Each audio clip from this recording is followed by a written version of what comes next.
आप परिचय बतावा था।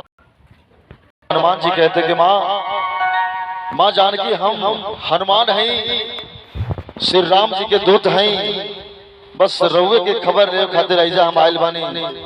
तो माँ सीता क्या कहती है, बड़ा ही प्यारा गीत है, अगर ध्यान से सुनेंगे तो बड़ा ही आनंद आएगा।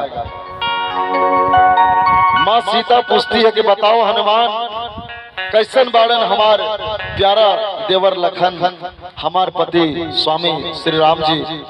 तो माँ सीता पूछती है कैसे, कौना भाव में,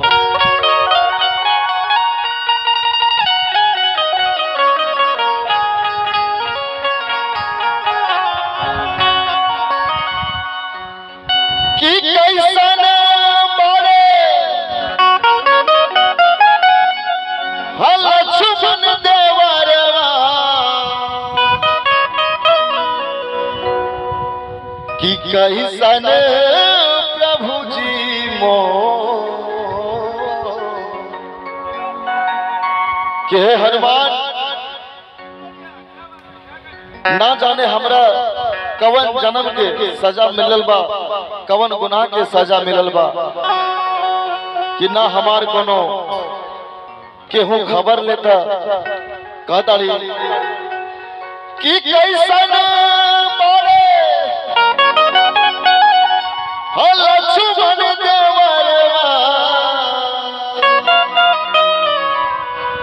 कि कैसन प्रभु जी मो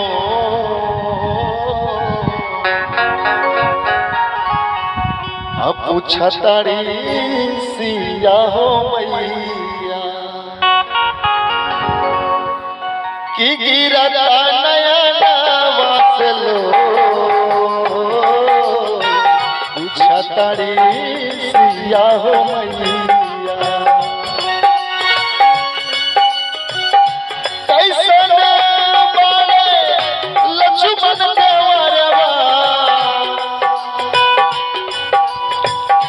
कैसन प्रभु जी मो, कैसन बाड़े लक्ष्मण देवरवा, कैसन प्रभु जी मो